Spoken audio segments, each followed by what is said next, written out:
There's a glass case in a museum. Inside it, there's a face, a silent face made of light, a crystal skull.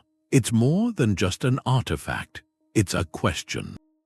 A perfect question. For over 100 years, these objects have done that. They've sparked legends, legends of lost worlds, of strange energies, and yet the experts are divided.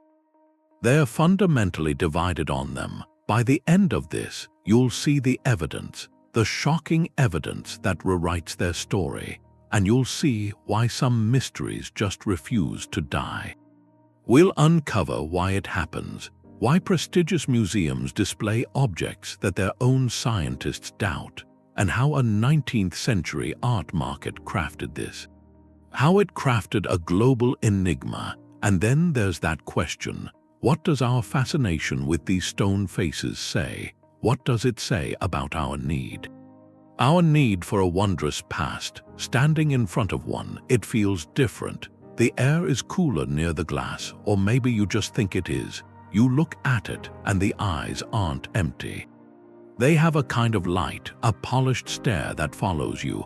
And this isn't just one thing in one place. It's a whole set of them. There's the Mitchell-Hedges skull made of smoky quartz. They say it's too perfect.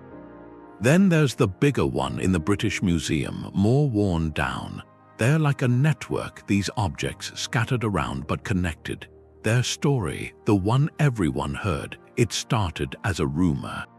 Then it got loud in the late 1800s, early 1900s. They just showed up in the hands of dealers, collectors, and the stories came with them. Incredible stories. Dealers said they were ancient, from Mesoamerica. Said lost civilizations made them with tools we can't even understand.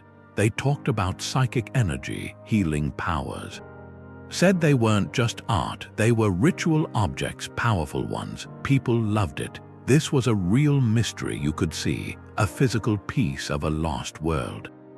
And museums, they're in the business of wonder. These skulls brought people in. They sparked the imagination. They made the rooms feel charged, so sometimes the line got blurry. Between showing something fascinating and seeming to believe the legend, the stage was set. But a stage needs something solid to stand on. For these skulls, that solid thing is the object. The real physical thing. So the next part of this, it's not about the stories. It's about the stone itself. It's about the marks left on it, the marks from the tool that made it. The British Museum has a crystal skull. It's displayed under a quiet light. They acquired it in 1897. It didn't come from a dig. It came from Tiffany and Company, the jewelry house in New York. The story that arrived with it was grand. They said it was Aztec, a relic from that empire, maybe used in sacred ceremonies. For decades, that's what visitors were told. The object is compelling. It's life-sized, carved from a single block of very clear rock crystal. The jaw is separate. It's hinged so it could look like it was speaking. To a casual look, it seems perfect. It looks like the ancient masterpiece the legend described. But if you look closer, the story phrase, under magnification, the surface tells something else. Experts found marks, tiny grooves and scratches. They didn't match known ancient tools. The cuts were too regular, too smooth. They suggested rotary wheels. Modern lapidary techniques that didn't exist in the Americas before Europeans arrived. Even back in the 1930s, curators at the museum had doubts. They handled it, they studied it. A quiet suspicion grew. This beautiful object with its prestigious Tiffany history might be something else, a very clever, very recent creation. That's the first crack, the tension between a glamorous story and the silent evidence in the stone itself. But this London skull is just one piece. For a more captivating legend, you cross the Atlantic again. To a skull found not by a jeweler but by a teenage girl, Anna Mitchell-Hedges. That was the girl, 17 years old. It was 1924. They were in the jungle, British Honduras, Belize now. Her father, Frederick Mitchell-Hedges, he was this adventurer, leading a dig at the Maya city, Lubonton. The story he told later, it was like a movie. Her birthday, she's up on a temple platform. The light hits the rubble just right. She sees a flash, reaches in, and pulls it out. This object, the most perfect crystal skull. Not just a carving, a masterpiece, one single block of clear quartz, flawless. And it had a jaw separate that could move, like it could speak. In certain light, it seemed to glow from within. The story kept growing. Mitchell-Hedges called it the Skull of Doom, said Mayan priests used it in rituals, talked about strange powers, that it could project images. That it held a frequency, maybe it was a device from Atlantis or some lost civilization. The narrative had everything: explorer, jungle temple, a young woman's discovery on her birthday. An object of supernatural perfection. It was a legend made for the 20th century, and for decades that was the story. People didn't just look at the skull. They felt its mystique. That narrative was so strong it acted like a shield. It stopped simple questions, because if you step back, the evidence for this origin, it isn't there. No one else on that 1924 expedition reported finding it. No photos from the dig show it. No field notes, no records mention a crystal skull. The full story didn't even appear in print until the 1950s. 30 years later, it emerged into a world already hungry for that kind of mystery. So that's the conflict. On one side, this powerful, emotional story of discovery. On the other, a silent void, no contemporary evidence. The Mitchell-Hedges skull shows how a compelling narrative can become its own truth. It can resist facts for generations. It makes you ask, what are we more drawn to, the artifact or the tale wrapped around it? That tension, a beautiful story, but no paper trail. That's what finally made science step in to ask its own, quieter questions. The story ends where the science begins. In a lab, a crystal skull is placed under a microscope. Its surface, so smooth to us, becomes a landscape. A terrain of scratches and grooves. This is where you listen to an object's history. They use a vocabulary of tools. One is scanning electron microscopy. It lets you see the surface in incredible detail, magnifying it thousands of times. Another is polarized light microscopy. That one doesn't look at the marks, but at the crystal itself. It reveals the internal structure of the quartz, which can tell you where it might have come from. The question they ask is simple: what kind of tool made this mark? Ancient Mesoamerican artisans, the ones carving jade and obsidian, they had a specific set of tools: bow drills spun back and forth by hand, abrasives like sand or crushed stone rubbed against the surface, copper tools which are relatively soft. These methods leave a distinct signature. The marks are irregular, they waver, they show the natural, human motion of the carver. The process was slow, deliberate, and it left a texture that tells a story of immense patience. Now contrast that with marks from tools that came after European contact. The rotary wheel, a lapidary wheel powered by a foot treadle or later, an engine. This tool spins in one constant, smooth direction. When it touches the crystal, it creates marks that are perfectly parallel. Circular, uniform grooves. They speak of mechanical efficiency, not hand-guided effort. This is the scientific lens. It translates a beautiful object into a set of data points. A language of grooves and striations that cannot lie. It strips away the legend and asks the stone a direct question: who made you? And with this toolkit, researchers finally turned to the most famous skulls in the world. What they found wouldn't just challenge a story, it would rewrite the entire timeline. The microscope shows something else. When you look that close at the British Museum skull, the surface isn't smooth. It's covered in lines, but they're not random, not like something done by hand. These are perfect lines, parallel. They go in these smooth, concentric circles. That's the mark of a rotary wheel, something spinning at a high, constant speed. That's a modern technique. That method didn't exist in the Americas before Columbus. It's a fingerprint left in the quartz, and it tells you this was made after European contact, probably the 19th century, and that's not the only one. There's the large quartz skull that showed up at the Smithsonian in 1992. It came in the mail, no return address, with a note saying it was Aztec. They put it under the microscope, the same kind of examination. And they found the same marks, those precise mechanical grooves from carborundum. That's a modern abrasive invented in the 1890s. The stone was saying something the letter wasn't. Now look at a real artifact, a small crystal bead from a known Maya site.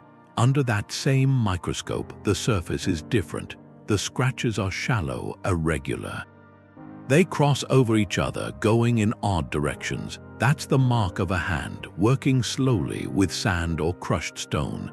It's the texture of human effort, not a machine. The difference between the two is stark. It's the difference between an ancient world and a modern workshop. So for a lot of researchers, the physical evidence is clear. These famous skulls weren't carved in ancient temples.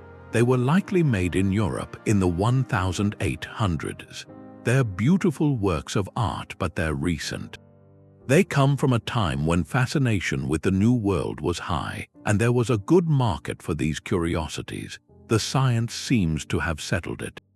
But if the answer from the lab is so clear, why does the question still linger in those museum rooms? The disagreement stays because an object is more than its material.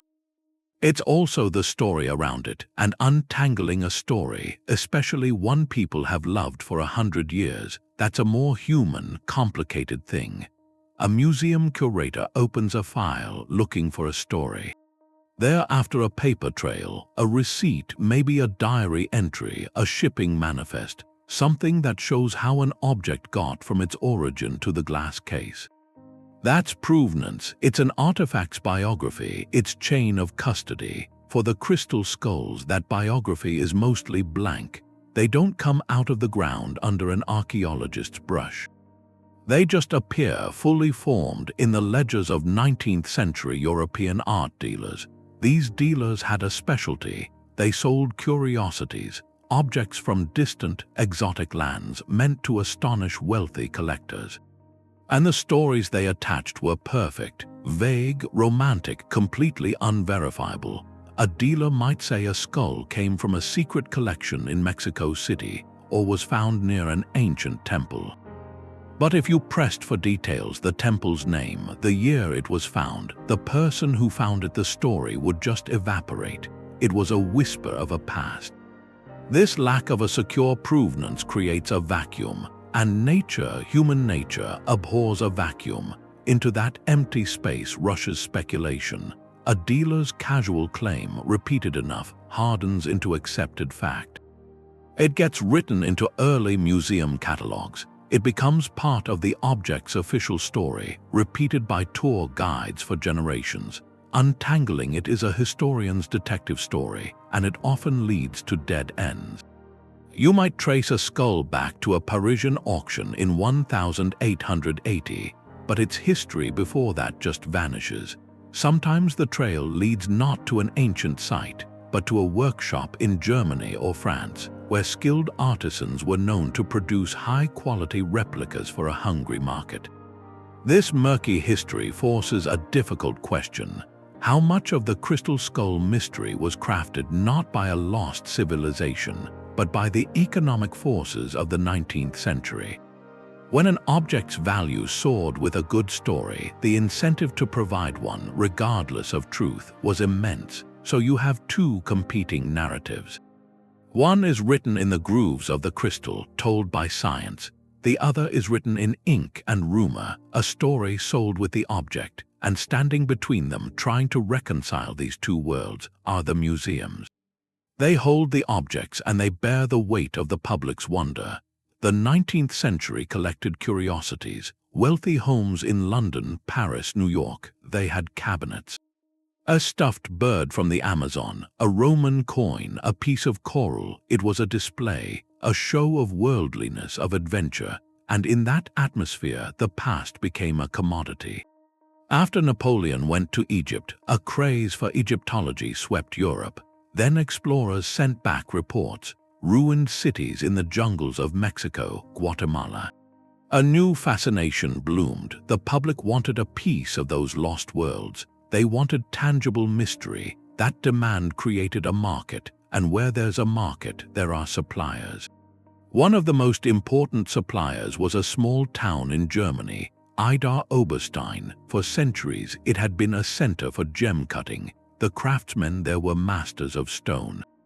They had the raw material, vast quantities of clear rock crystal arriving from mines in Brazil, and crucially, they had the technology. By the mid-1800s, they were using advanced lapidary equipment. Foot-powered wheels, later steam-powered rotary wheels. These tools let them carve quartz with a precision and speed that ancient hand methods couldn't match. They could produce flawless, glittering objects that looked both ancient and impossibly perfect. So picture the scene, a workshop in Idar-Oberstein. An artisan gets an order, maybe from a Parisian dealer. The request is for something striking, something that whispers of the exotic Americas. The carver might use a book of engravings for inspiration. Images of Aztec calendars, Maya sculptures. He selects a fine block of Brazilian quartz. The wheel spins. Under its steady hum, the form of a skull emerges. It's a macabre and beautiful object. It combines a European fascination with mortality, a romanticized view of indigenous spiritual practices, and the growing Victorian interest in the occult. It wasn't created as a sacred relic. It was created as a conversation piece, a stunning object dart for a wealthy collector's cabinet. These objects then entered a gray area of the art market. A dealer might acquire one, and knowing his client's desires, he would weave a story. He might say it was found near a temple, or that it came from a private collection in Mexico City. The story added value. The line between a decorative sculpture and a purported ancient artifact was thin and often crossed. When these skulls were later sold or donated to museums, that attached story came with them. It was a pedigree of rumor. The museums, eager to acquire the wonders of the world, sometimes accepted the story with the stone. This commercial context doesn't make the skulls less beautiful. But it does reframe them. They are not messages from a lost civilization. They are reflections of their own time. Reflections of a 19th century Europe that was looking outward, collecting the world, and sometimes inventing the pieces it couldn't find. And this theory that these were products of a very specific time and place, it needed a champion. Someone to connect the dots between the German workshops and the museum cases. That person was an unlikely detective, a man who looked at legend and saw a receipt. Her name was Jane Walsh. She worked as an anthropologist at the Smithsonian. For decades, she was this quiet, methodical force behind the whole modern investigation. While other people were debating legends, she was building a case. She didn't just study one skull. She went to see them all, traveled to museums in Europe, in the Americas. She examined every major crystal skull she could find.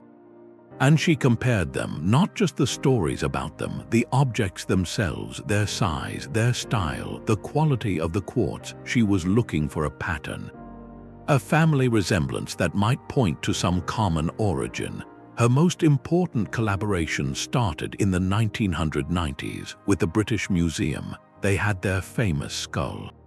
She brought her questions, and it wasn't just about looking at tool marks under a microscope, though they did that too. It was broader. She investigated the sources of the quartz. Large, flawless blocks of clear rock crystal like the ones used for these skulls, they aren't common in Mexico, but they were abundant in Brazil. And in the 1800s, they were being shipped in massive quantities to those cutting workshops in Germany. She dug into historical records, the art market, tracing how these objects moved from dealer to collector. she studied the broader world of 19th century lithic arts. The carving of stone for a curious public, her conclusion after years of work was definitive. All the large, famous crystal skulls, the ones in London, in Paris, elsewhere, they were post-Columbian fabrications made in the 1800s. For Walsh, this wasn't a story about a hoax, not in a malicious sense. She framed them as products of their time. Beautiful sculptures that reflected a very specific moment, the Victorian era's romantic obsession with lost civilizations, its fascination with death and the occult, and its booming market for exotic curiosities. The skulls, in her view, tell us more about 19th century Europe than they do about ancient Mesoamerica. They are mirrors, not windows. This work by Walsh and her colleagues, it represents the dominant scientific consensus now. It's a coherent, evidence-based narrative. It ties the physical analysis to the historical record. It answers the how, the where, the why. For many people, that should be the end of the mystery. Case closed, but in archaeology, in ancient mysteries, a closed case has a way of springing back open, because while the consensus is strong, it isn't unanimous. Other researchers, looking at the same evidence, they point to stubborn anomalies, little details that don't fit neatly into the 19th century workshop story. And it's these lingering questions, these outliers, that keep the debate from ever going fully quiet. A small skull made of quartz sits in a Smithsonian drawer. It's not large, it's just a few inches. The carving is rough, almost crude. It came from Mexico in the late 1800s, and under magnification, the marks are shallow. They're irregular, they don't have the perfect parallel lines of a rotary wheel. It looks like it was shaped by hand. This skull, and a few others like it, are the anomalies. They don't fit the 19th century workshop story. They force a distinction. The crystal skulls aren't a single category. They're a collection. Different origins, different purposes, possibly different ages. The large, flawless skulls, the Mitchell-Hedges, the British Museum one, those are the celebrities. Their perfection is evidence of modern tools, but the smaller, rougher ones are different. They often have slightly better provenance. They were collected alongside other verified Mesoamerican artifacts. Their style is less theatrical, more in line with known ancient carvings. They feel functional, maybe amulets or ritual objects, not sculptures for a collector's cabinet. For some researchers, these suggest a genuine pre-Columbian tradition. A tradition of carving crystal into skull forms, one that may have inspired the later fakes. This leads to a deeper question, a technical one. Could the tool marks on the large skulls have been made another way? The consensus says the parallel grooves require a spinning wheel. But what about a bow-driven drill? What about a bamboo shaft with an abrasive slurry? Working for years, not months, could relentless hand polishing produce a surface that looks mechanical? It's a fringe argument. Most experts dismiss it. Given the scale and perfection, it seems implausible. Yet the question is important. It highlights the limits of our certainty. We can say a mark is consistent with a modern tool. It's much harder to prove an ancient technology could not have made it. This sliver of uncertainty, however small, is where skepticism survives, and from this space, more culturally significant interpretations emerge. If some small skulls are ancient, what were they for? Not devices from Atlantis, objects within their own world. In Mesoamerican thought, crystal and quartz held meaning. Associated with water, with clarity, with the breath of life, a skull carved from it could symbolize transformation, the hard stone representing the enduring essence, the soul, beyond the decay of the body. It might have been an object for a spiritual leader, a focal point for rituals honoring ancestors. This interpretation connects the objects to a real cultural context. It strips away the imported fantasy, reveals a potential indigenous significance. It turns the skull from a mysterious "what is it" into a more profound "what might it have meant." The debate isn't just about authenticity anymore. It's about narrative control. Who gets to define the meaning of these silent stone faces? The lab, the historian, the descendant community, or the public enthralled by mystery? This tension doesn't stay in journals. It walks into the museum gallery and sits silently behind the glass. The museum case has its verdict, but outside there's another conversation. It's not happening in a lab. It's in the living traditions of the communities descended from that world. For a lot of contemporary Mayan and Nahua people, the debate about origins is secondary. What matters is the object's presence now, the meaning it can hold. In some indigenous worldviews, crystal isn't inert. It's a living substance formed deep in the earth. It holds memory, it holds energy. A skull carved from it could be a Nahul, a spirit guide, or a vessel for an ancestor's essence. That perspective, it reclaims the narrative. It changes the question, not when was this made, but what relationship can we have with it now? The skull stops being a disputed artifact. It becomes a symbol of cultural continuity. A focal point for resilience, for remembrance in the face of historical hardship. This isn't about proving a supernatural claim. It's about asserting a different kind of knowledge. One that values intuitive understanding, spiritual understanding, as a valid way of knowing, equal to the empirical data of science. It challenges any single institution's authority to have the final word on an object's true significance. When a community looks at a crystal skull and sees an ancestor, that meaning is as real as any carbon date, as powerful as any tool mark analysis. This cultural dimension adds a profound layer to the whole mystery. It intertwines with those older claims, the strange energies, the psychic properties, but it roots them in a specific, living cosmology. The reported sensations, the coolness some feel, the peace or unease, those might be interpreted differently. Not as proof of ancient technology, but as an echo of this spiritual resonance. The object becomes a bridge, a point where two very different ways of understanding the world meet. And sometimes clash. One seeks to categorize and explain, the other seeks to connect and relate. That tension, it ensures the crystal skulls will never be just solved puzzles in a museum drawer. They remain active participants in a much larger, ongoing story about who gets to define the past and how we choose to listen to the silent things left behind. That spiritual resonance found a powerful amplifier in the 20th century. A new cultural wave was rising in the 60s and 70s, the New Age movement. It was searching for ancient wisdom, for alternative spirituality, and it found a perfect symbol in the crystal skull. The Mitchell-Hedges skull, with its jungle discovery story, became a central icon. It was reimagined as something far grander. Books and channelers began to speak. They claimed the skulls were not from the Maya, but from Atlantis, that they were data storage devices. Ancient supercomputers made of crystal, holding all the knowledge of a lost civilization. Some said they were gifts from extraterrestrials, left as guides. They were described as tools for psychic surgery, for healing, for communicating across dimensions. People reported feeling vibrations, seeing lights, receiving visions in their presence.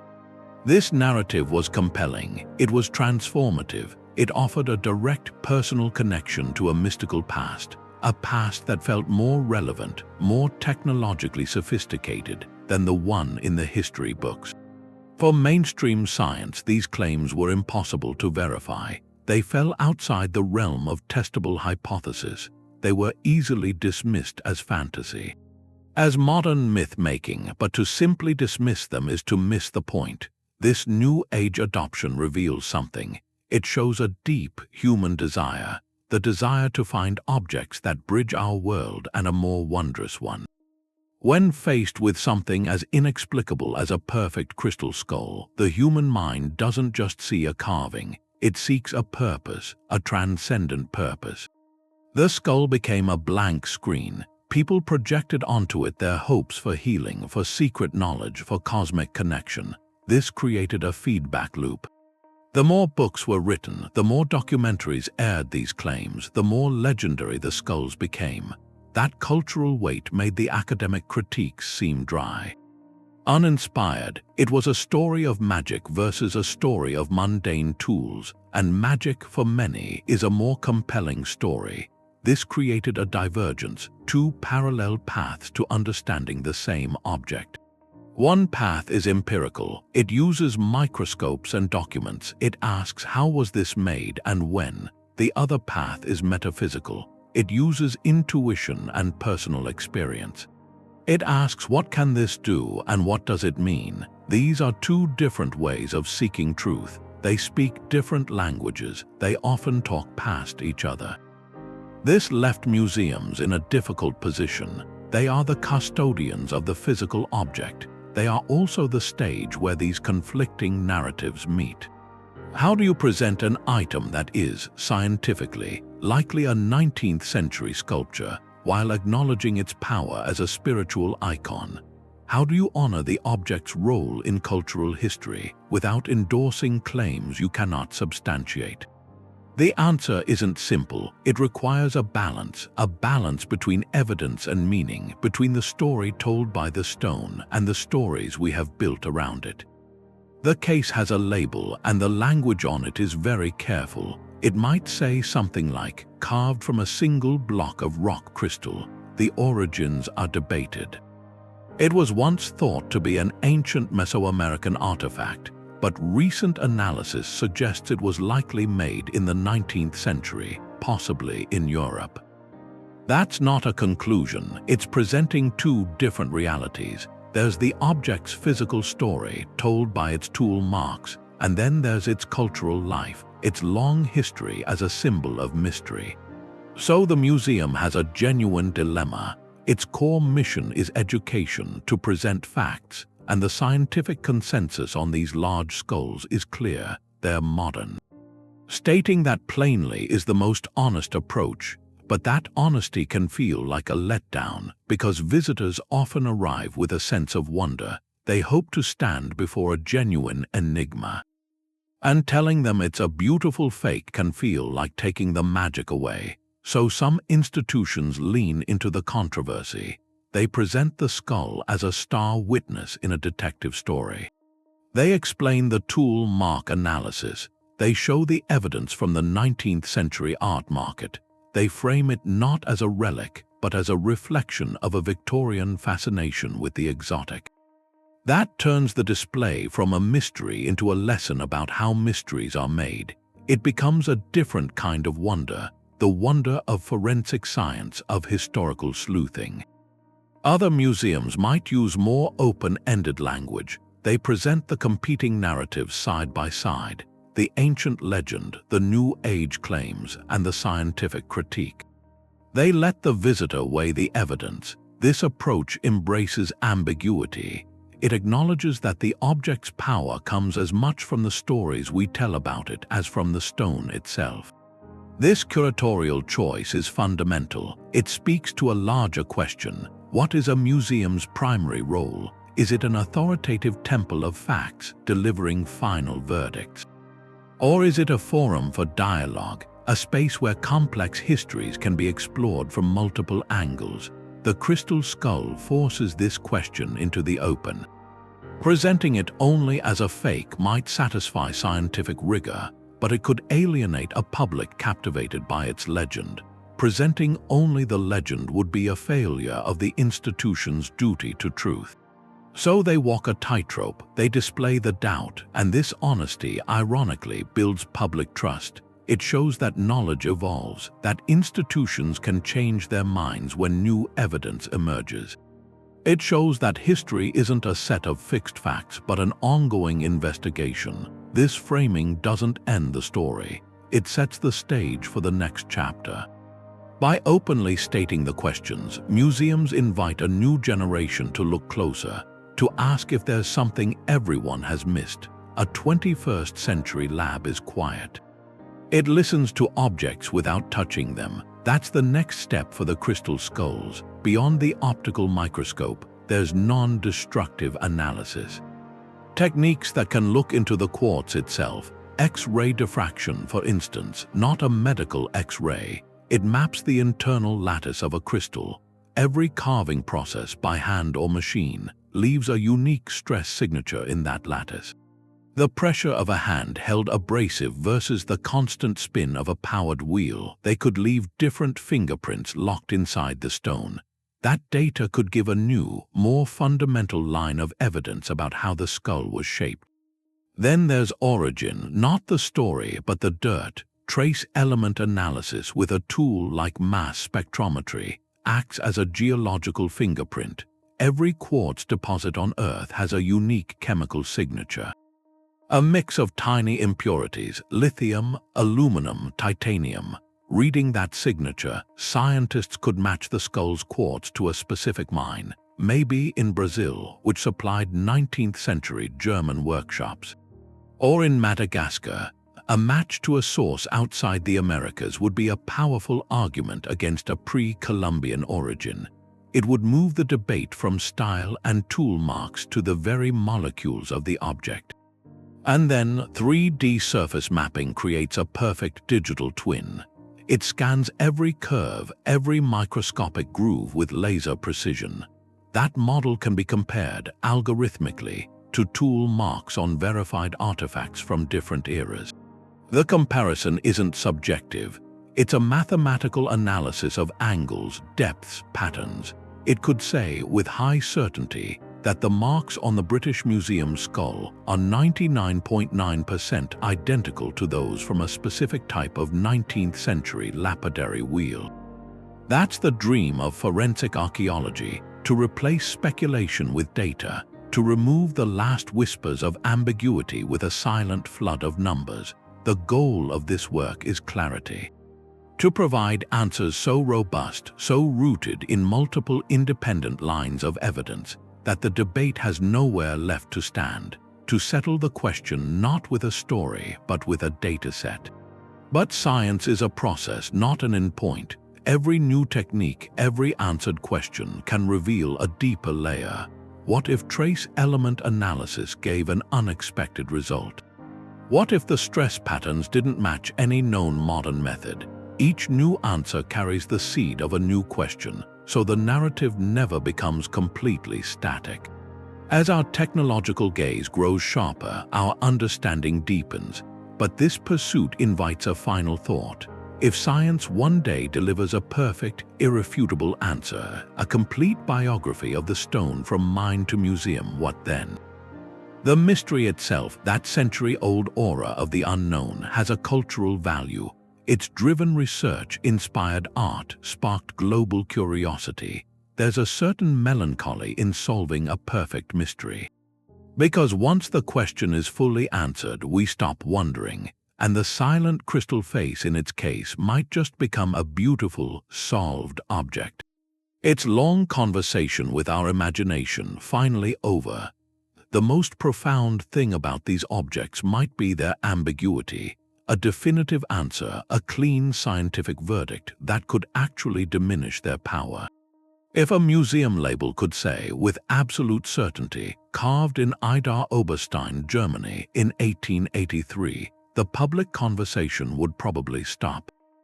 The object would be filed away, understood, its mystery solved, but that's not what happened. The skulls remain in a state of productive uncertainty. That unresolved quality makes them perfect mirrors. You look at a crystal skull and you don't just see a carved stone, you see a reflection of your own beliefs. About history, about science, about the nature of possibility. For a scientist, it reflects a puzzle of tool marks and provenance. For a spiritual seeker, a vessel of ancient energy. For a historian, it reflects the complex market forces of the 19th century. The object itself is passive, we give it meaning, and its lack of a single, agreed-upon origin story creates a space for all these meanings to exist at once. This fertile ambiguity has fueled creativity for generations. The crystal skull didn't just sit in museums, it leapt into our collective imagination. It became a plot device, a symbol of ultimate power and mystery. The most famous example is Indiana Jones. In his fourth film, the quest revolves around a crystal skull, linking it to ancient astronauts and interdimensional beings. That film was channeling decades of pop culture lore, but the influence runs deeper. Science fiction novels have used them as data crystals from lost civilizations. Fantasy stories frame them as keys to other worlds. In each retelling, the skull is more than an artifact. It's a gateway to a past that is more technologically advanced or spiritually profound than our own. These stories aren't concerned with geological analysis. They tap directly into that human desire for a wondrous, hidden history. The skulls provide a tangible anchor for that desire. A real-world object onto which we can project our most spectacular fictions. On a more serious level, they force a valuable confrontation. They make us question the reliability of the stories we tell about the past. Archaeology and history are sciences of interpretation. They build narratives from fragments, pottery shards, foundation stones, faded manuscripts. The Crystal Skull Saga lays that process bare. It shows how a compelling narrative, once attached to an object, can persist for a century despite mounting evidence against it. It reveals how museums, those temples of authority, can become custodians of uncertainty.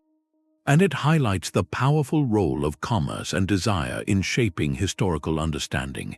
The past is not a clear, recovered truth. It is often opaque, filtered through layers of translation, bias, market value, and our own deep yearning for connection and wonder. In a modern world that increasingly demands data-driven certainty, the crystal skulls serve a vital, almost subversive purpose. They remind us that some questions resist easy answers, that ambiguity is not always a failure of investigation, but sometimes a feature of the thing itself. Their enduring fascination lies not in a carbon date or a workshop receipt, though those are important. It lies in their stubborn power to make us question, to wonder, and to debate. They keep the conversation about the past alive, dynamic, and deeply human. This brings us to a final point. To simply label these objects as hoaxes is to misunderstand their entire journey. The word hoax implies a deliberate deception for gain or ridicule, but the story of the crystal skulls is far more nuanced and far more revealing about us than any simple fraud. A hoax is a lie told with a smirk, but the story of these crystal skulls, it feels more layered. Calling them just fakes misses the space they occupied. You have to step back into the 19th century art market. Dealers and collectors then, they weren't always looking for verified finds, not like we would today. They were looking for the idea of antiquity, the romance of a lost world. They used this term, antique curiosity. It was a wonderfully vague category. It could be a genuinely ancient object, or an object made in an ancient style, or just something old and interesting from far away. That line was blurry on purpose. It allowed for imagination and it allowed for commerce. The skilled artisans in places like Idar-Oberstein, they likely saw themselves as artists. Masters of their material, they were producing exquisite work inspired by engravings and reports from the Americas. They were creating pastiches. A pastiche imitates the style of another period. Think of a painter today making a perfect portrait in the style of Rembrandt. They're not trying to fool anyone into thinking it's a 17th century discovery. They're paying homage, working within a tradition, creating something beautiful for an audience that appreciates that aesthetic. The crystal skulls may have begun in that spirit. A European interpretation of Mesoamerican motifs, filtered through a Victorian fascination with the mystical. They were sold into a market that valued the object's beauty and its enigmatic story, not its airtight provenance. The accusation of hoax really gained force later in the 20th century. That's when museums and academic archaeology developed stricter scientific standards. They started asking for excavation records for context. They began using tools like the microscope. When these new standards were applied to the crystal skulls, the old antique curiosity label fell apart. The objects failed the modern test, so from a modern scholarly perspective, they were deemed fakes. But that judgment projects our expectations backward onto a different time with different rules. It turns a complex cultural production into a simple fraud. This reframing lets us see the skulls for what they are. They're hybrid objects. First, they're fine lapidary art. Demonstrations of incredible technical skill in quartz carving. Second, they're historical pastiches, creative interpretations of the past, made in one era to satisfy another era's fantasies about history. And third, they're a cultural Rorschach test, a blank, polished surface. Generations have projected their deepest beliefs onto it about ancient wisdom, about spirituality, about the limits of human achievement. When we accept this broader view, their value transforms. It's no longer a binary question of real versus fake. Their significance expands. It includes art history, showing us the tastes and technologies of the 1800s. It includes sociology, showing us how myths are made and sustained. And it includes their undeniable cultural impact. To understand that impact, you have to look beyond the quiet museum gallery. You have to see where these objects truly came alive in the vibrant, chaotic world of popular culture. Pulp magazines in the 20s, they saw a story in the crystal skulls. Their vague origins, that occult aura, they were perfect. They started appearing in these stories, tales of lost worlds, psychic detectives. The skulls were objects of terrible power, ancient secrets. And that was a transformation. They weren't just curiosities for a collector anymore. They were plot devices, and their journey through popular culture, it amplified every speculative claim. It quietly set the scientific questions aside. Each new story added another layer. It built a version of the skulls that was often more compelling than the ones in museum cases. This fictional life, it took on its own momentum, a self-reinforcing loop. The more people read about skulls with alien origins, psychic powers, the more they expected the real ones to have those qualities. Public perception was being shaped by storytelling, not by journals, and that created a pressure on institutions.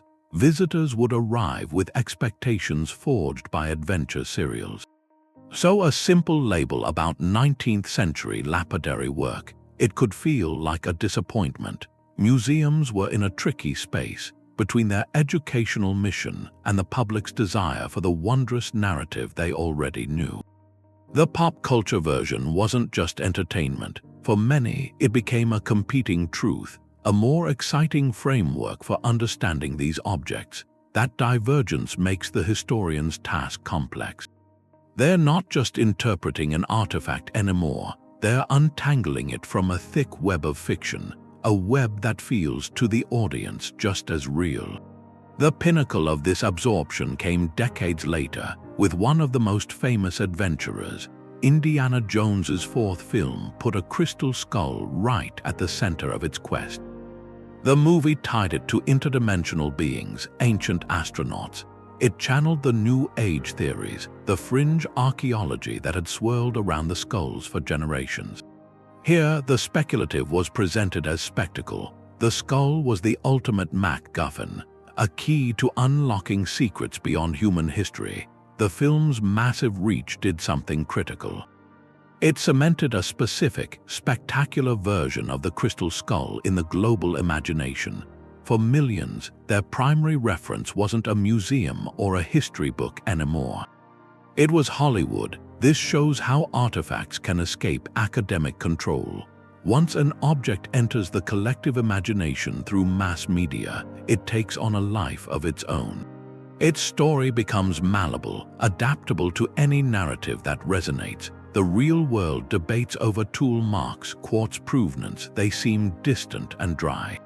Compared to a tale of otherworldly visitors and lost cities, it creates a split. In one realm, scientists peer through microscopes. In another, audiences watch a hero wield the skull to communicate with beings from another dimension. Both are stories about the object, but they operate under entirely different rules. One seeks evidence, the other seeks wonder, and in the contest for public attention, wonder often has the louder voice. This pop culture life isn't a corruption of the skull story, it's a continuation. It shows our fascination isn't really with the quartz itself, it's with the idea it represents. The possibility of a past that's stranger, more magnificent than our records show.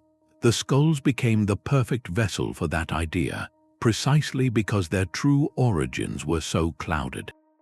That ambiguity provided the blank space, the space for our most spectacular stories to be written.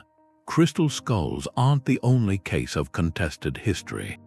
There's the Vinland map. It appeared in the 1950s, this detailed chart that seemed to show the coast of North America, labeled Vinland long before Columbus. The ink was analyzed, debated, analyzed again. For a while it was seen as proof of Viking contact before Columbus. Then forensic science found traces of a modern titanium compound in the ink, something not used in medieval pigments. The debate still simmers. Some argue contamination, others insist it's a forgery. The map holds this possibility, this narrative of discovery that challenges textbook history, and that narrative has been incredibly resilient against scientific critique. Then there's the Shroud of Turin, a linen cloth with the faint image of a man, believed by many to be the burial shroud of a significant religious figure. For centuries it was an object of veneration. Then carbon dating in the 1980s placed its origin in the medieval period. That scientific verdict was seismic. Yet for many of the faithful, the carbon dating was secondary or possibly flawed. Their relationship with the object is based on faith, on personal spiritual experience, on a different kind of evidence science can't measure. The shroud exists in two parallel realities, a probable medieval artifact in the material world, and a sacred relic in the realm of belief.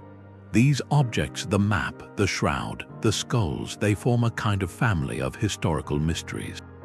They share a blueprint. First, a compelling physical presence. Something about them feels authentic, feels old, feels important. Second, a profoundly murky or disputed provenance. They appear suddenly without a clear archaeological paper trail. Third, and most crucially, they create a fault line between two ways of knowing.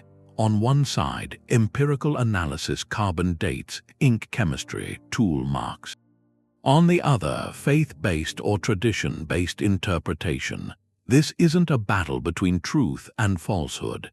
It's a conflict between different frameworks for establishing what is true. When you see the crystal skulls in this company, their story shifts. They're no longer a bizarre outlier. They're a classic example of a very human phenomenon. We are meaning-making creatures. When we encounter an object that's beautiful, enigmatic, and poorly documented, we don't just see an object, we see a potential key. A key to a lost chapter, a hidden truth, a connection to something greater. The ambiguity of the artifact isn't a bug in the system, it's the essential feature. That blank space is where we project our hopes, our theories, our deepest questions about the past. This comparative view also helps explain the stubborn persistence of the ancient origin theory for the skulls.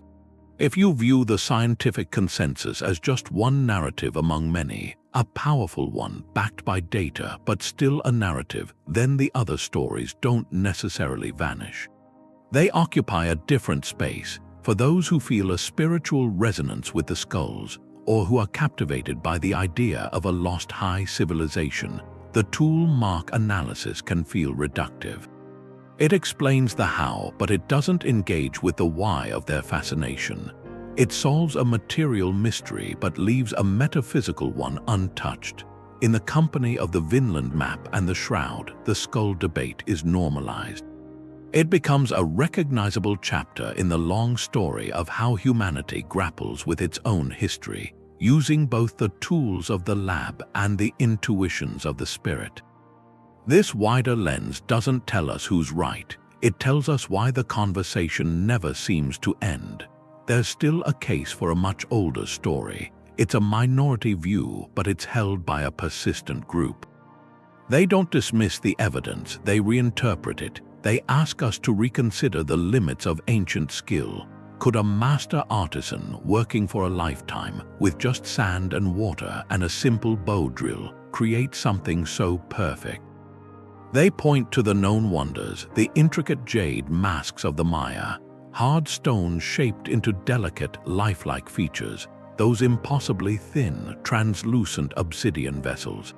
Achievements that required generations of refined technique, unimaginable patience. If they could do that with jade, why not with quartz? The argument hinges on time. Not weeks or months, decades of dedicated, ritualistic polishing. The symmetry we see as evidence of a machine could, in this view, be the result of consummate hand-eye coordination. Passed down through a lineage of carvers, it would be a testament not to technology, but to human dedication elevated to an art form. Then there's the marks themselves. The parallel grooves, so often cited as proof of a rotary wheel, could they have another origin? Some suggest these could be from aggressive cleanings. In the 19th or 20th centuries, well-meaning curators or collectors, using modern metal tools or abrasive pastes to restore the skull's shine, might have overwritten the original surface. The subtler hand-worked surface, it's a compelling thought that the very evidence used to declare the skull's modern might itself be a modern alteration. A layer of historical noise obscuring a much older signal. These counter-arguments don't overturn the consensus. The convergence of evidence is formidable. The tool marks, the quartz sourcing, the murky provenance, yet their value isn't in proving the skulls are ancient. Their value is intellectual. They serve as a check. A check against scientific dogma. They remind us that our understanding of the past is always provisional, always subject to revision with a new discovery, or a new way of looking at old data. To dismiss these questions outright is to close a door. It's to assume we have all the answers, which is the very antithesis of scientific inquiry. This humility, this willingness to hold a question open even when a likely answer is in hand, is what keeps the study of history alive. It ensures we are always listening, always looking closer in case the stone has one more secret to tell. A master carver picks up a bow drill. He's not trying to prove a legend, he's testing a possibility. Modern artisans have taken on this challenge. They try to recreate a perfect crystal skull. They use only the tools they think were available before Columbus. No rotary wheels, no electric motors, just quartz, abrasives like sand or crushed garnet, water, hand-powered tools made of wood or bone or cord. The process they document requires an almost unimaginable patience. It starts with rough shaping. You grind away the bulk of the stone with a harder stone. Then comes the endless polishing. Hours become days, days become months. One artisan spent over 2,000 hours on a single skull. That's a full year of full-time work on one object. This is experimental archaeology in its purest form. It moves the question out of theory into the physical world. What does the stone feel like under these tools? How does the abrasive slurry behave? What kind of fatigue sets into the carver's hands? These modern replicas generate something priceless, tangible data. They give you a concrete measure of the labor. They create a catalog of the tool marks left by each stage of the hand process. When you put these modern, handmade skulls under a microscope, their surfaces tell a story. The marks are there, but they're different. They have a subtle irregularity. A human variant. They lack that flawless, perfectly parallel symmetry you see on the most famous museum skulls. This is a critical result, a quiet one. The modern replicas, made with dedication and skill, still bear the fingerprint of the human hand. They don't achieve that eerie, machined perfection. This practical experiment doesn't prove the ancient skulls are fake, but it gives you a powerful point of comparison. It shows the kind of perfection in the Mitchell-Hedges skull is an outlier. It stands apart from what even the most skilled hands can produce using these methods. This hands-on work bridges a gap. It connects the abstract theories of the academic with the physical reality of the craft. It gives you a visceral appreciation for the monumental skill involved. No matter the century, whether an object was carved in the 10th century or the 19th, your respect for the artisan's lifetime of learning grows. This practical knowledge does more than inform debates. It directly influences how these objects are cared for. Understanding the techniques used guides conservators. It tells them how to clean the surface without damaging those historical tool marks. It helps them control the environment to prevent stress in the crystal. The work of today's carvers testing yesterday's methods helps preserve these objects for tomorrow's questions. The conservation lab is quiet, clinical. But these skulls bring a different kind of problem. How do you care for something when you don't really know what it is? The conservator's hands, gloved, they hover over the quartz. The first concern is physical. Quartz is sensitive to light, to heat. Those warm display lights over decades, they can cause microscopic stress, tiny fractures. So the decision is made. The case will use cool LED lights positioned at a distance. The humidity is monitored, kept stable. These are the same precautions you'd take for a gemstone.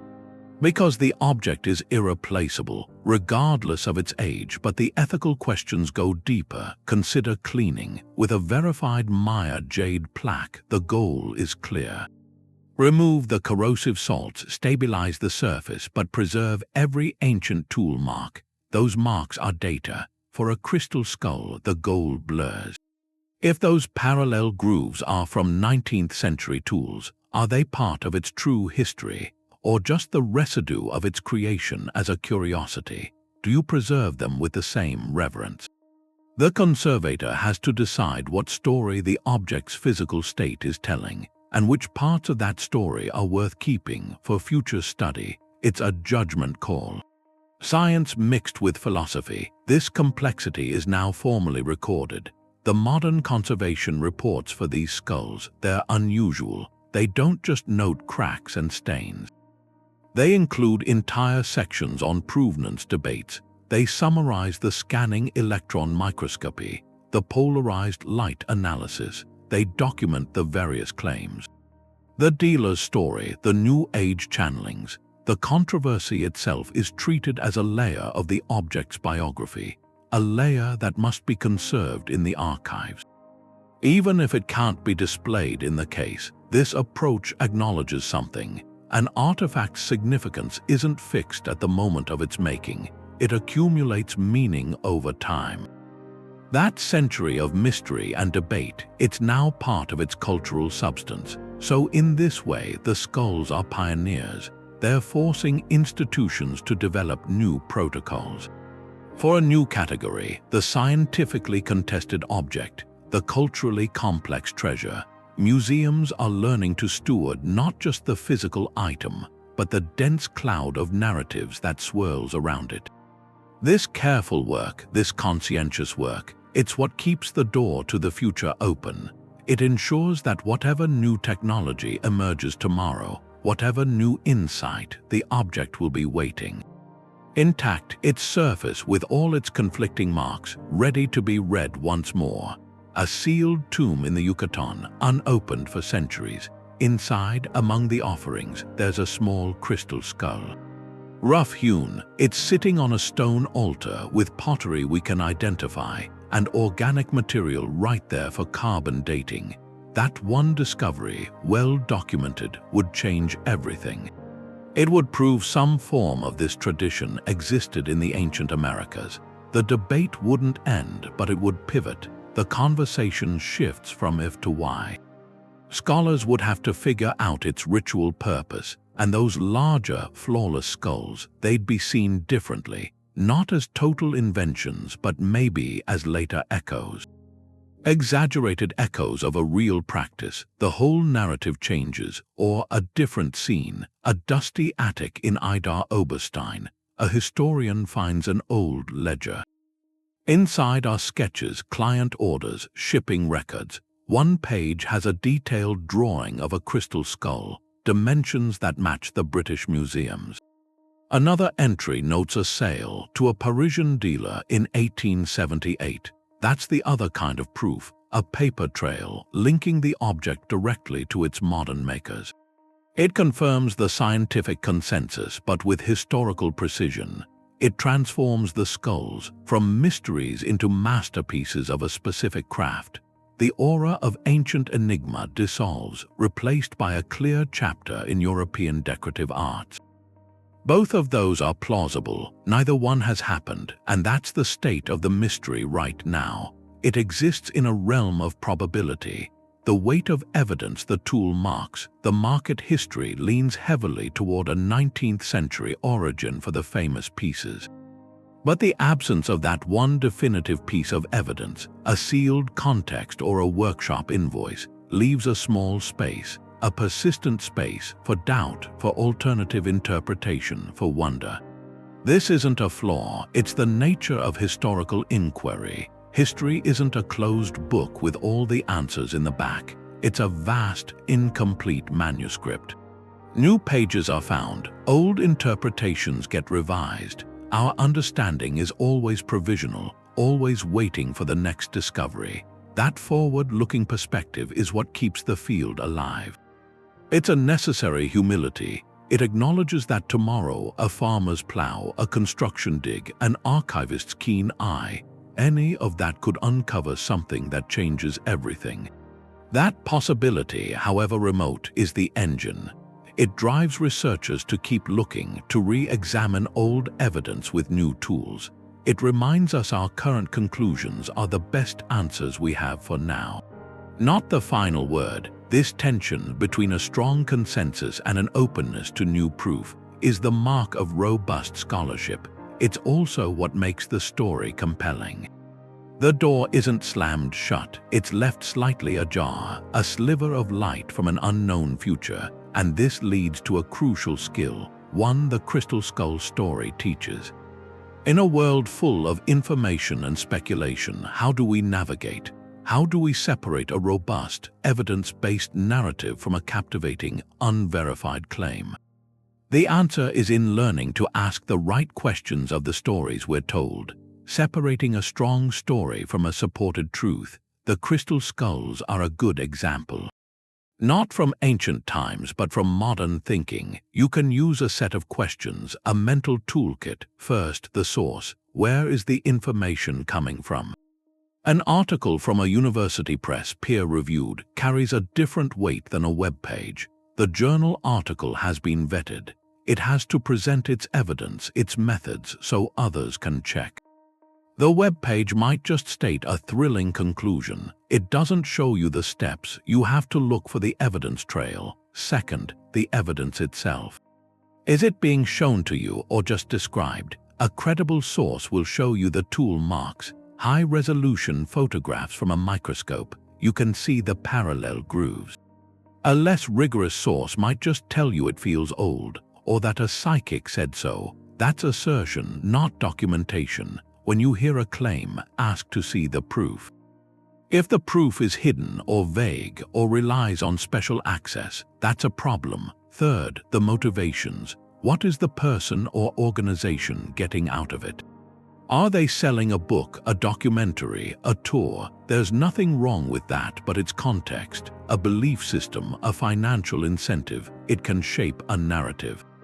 Sometimes without them even realizing. It doesn't make the information wrong, but it means you should look for corroboration from disinterested parties. A museum curator's salary doesn't depend on the skull being real. Their reputation depends on getting it right. Finally, there's a principle, Occam's razor. It says the explanation that requires the fewest new assumptions is often the best. The ancient lost civilization theory. It requires a previously unknown, ultra-advanced technology in the Americas. It requires that several of these priceless objects left no record, no archaeological trace of their creation. The 19th century fabrication theory fits into a documented context.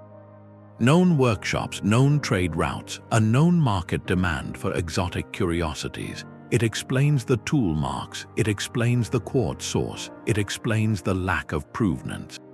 It's a single, coherent story. It's the simpler explanation. It accounts for more of the data. This isn't about cynicism. It's about empowerment. By asking these questions, you stop being a passive receiver.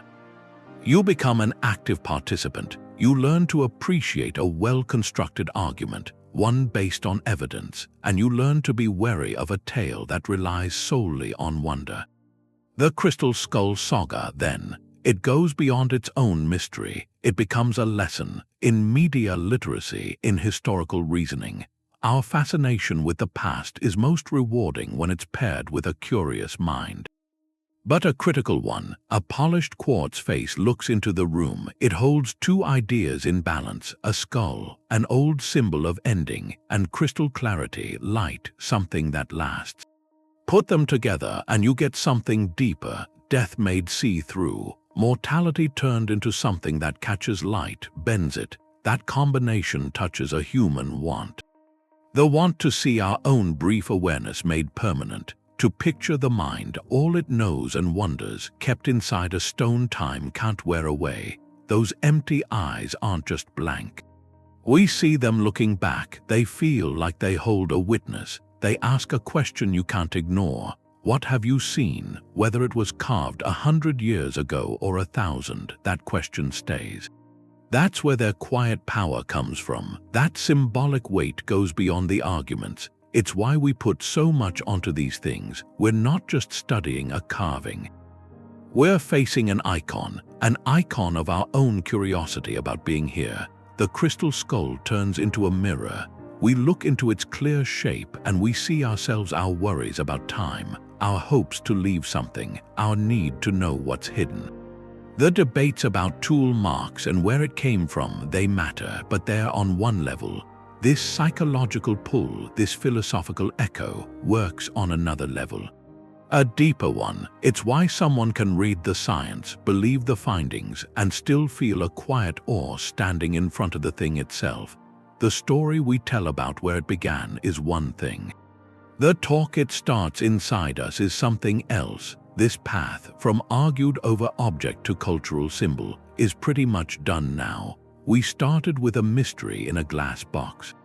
We followed proof into labs and old records. We saw how money and longing built a legend. We heard the spiritual readings, the cultural claims that keep the skulls alive. And we've ended up here at this blended point. The crystal skulls aren't just one thing. They're all these layers together. They're beautiful works of stone carving. They're examples of how a historical myth gets made.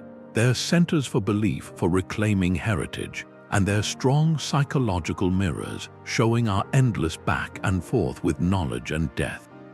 Their real story isn't one answer. It's all these talks added up. The scientific talk, the historical, the cultural, the symbolic. Each layer makes them more complex. Each layer is why they won't just be filed away and forgotten. They stick around because they're more than objects. They're questions turned solid.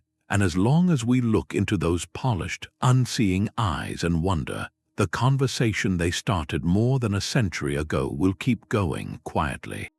The story doesn't need one answer to mean something. You can have the scientific facts in one hand and the cultural feeling in the other. They don't cancel each other out. The skulls are incredible works of art. They show what European craftsmen in the 19th century could do. They are also historical records. They tell a specific story about colonial interest and a growing art market and how that invented an ancient past for them. And now they're modern symbols. They're used in spiritual practices. They reflect what we imagine. All of these are true. They're all layers. The skulls ask you to sit with complexity. An object's meaning isn't a single point. It's a range. It's a spectrum that builds up over time from different people for different reasons. That's the real mystery they leave us with. It tells you to listen to the object itself, to the science, to the human stories around it, all at the same time. So if you see one in a museum, you might look past the description on the card. You might see the whole conversation happening there, the sound of the electron microscope, a dealer writing in a sales book, the low sound of a chant in a ceremony. Someone in a movie theater, surprised, all those voices are there. You can almost hear them against the glass. The polished gaze from the glass case invites reflection. We followed this mystery, and the trail didn't lead to a single truth. It led into the workings of how we understand the past. That journey through labs, ledgers, living traditions, it reveals something. The enduring disagreement over the skulls isn't a failure of knowledge. It's the sound of knowledge being made. It's a conversation, a dynamic one, sometimes messy, between evidence and interpretation. Between the story an object tells and the stories we need to hear. Whether shaped by a 19th century lapidary artist or an ancient spiritual leader, these crystal faces have achieved a different authenticity. They've become genuine artifacts of the human imagination. Their value isn't in a disputed origin date. It's in their power to make us question, to debate, to wonder. They force institutions to be transparent. They inspire artists and storytellers. They offer a focal point for cultural reflection, for reclamation. And in doing that, they've carved a permanent niche in our collective consciousness, a modern mythology written in light and stone. History is a conversation between what was and what we believe could have been. The crystal skulls sit at the heart of that dialogue. They remind us our relationship with the past is always alive, always being negotiated. The search for their origin may continue, but perhaps their greater gift is the search itself. That relentless, beautiful human drive to find meaning in the silent things left behind.